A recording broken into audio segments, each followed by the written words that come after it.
Hello, my name is Alex Parish. I'm an associate professor of writing, rhetoric, and technical communication at James Madison University in Virginia, USA.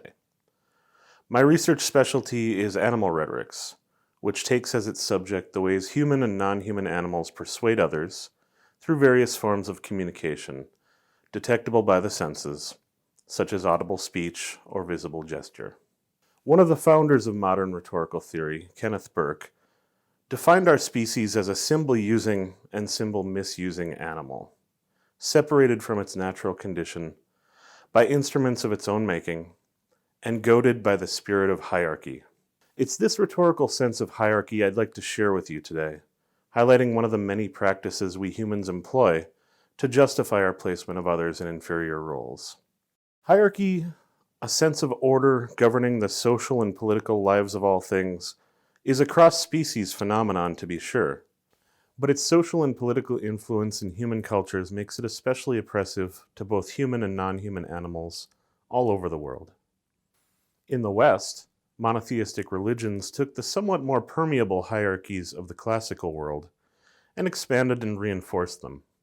Christian theologian Thomas Aquinas devoted much mental effort into defining and subdividing the great chain of being, which imposed a rigid hierarchy onto the world, ranking both mythical and natural bodies, from the Christian God through several types of angels and demons, to humans, separating nobles from peasants, of course, to animals, wild before domestic, and then from plants on down to the minerals of the earth. And if you're wondering whether limestone or sandstone is superior in God's eyes, the answer is sandstone. Hierarchy in Aquinas' thought was based on virtue, but it can be justified through any number of moral or political means. Most often, people try to justify their hierarchies through the process of naming. The Dred Scott v. Sanford trial of 1857 demonstrates the awesome power behind name and status. In the middle of the 19th century in America, crossing the border from one state to another turned an object into a person or back again. Scott's case that he was a person, not a piece of property, depended heavily on his 4-year residence in the free state of Illinois and the territory of Wisconsin. And because of inconsistent laws in the U.S., the same living, breathing creature could be a thing in one part of our country and a person with rights in another. With the benefit of hindsight, almost all modern humans would be appalled by the idea that a person could turn into an object merely because he crosses an arbitrary boundary between states. And yet, thinking, feeling individuals in the present day are held captive across the world because they happen to have been captured somewhere where their species are not considered people, transported to enclosures where they have no rights. If they had remained in other countries, they'd be free.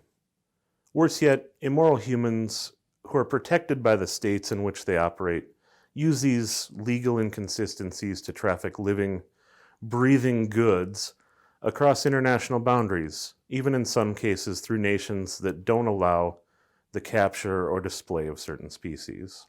Because they are named animal, not human, intelligent species are subject to cruel mistreatment with little legal resource. Even worse off are the so-called lesser beasts, who aren't intelligent or charismatic enough to inspire love from humans. But all of these are in much better shape than those species that we, often arbitrarily, name invasive. Those we obliterate without thought or guilt, even if it's our fault that they're invading new territory to begin with. This is why it's important to study not only the communication strategies of other animals, but also how we humans persuade ourselves which animals are important, which should have rights, and which ones we're free to eliminate, often based on something so seemingly trivial as naming. And naming is merely one among many tools for reinforcing hierarchy that researchers of animal rhetoric study.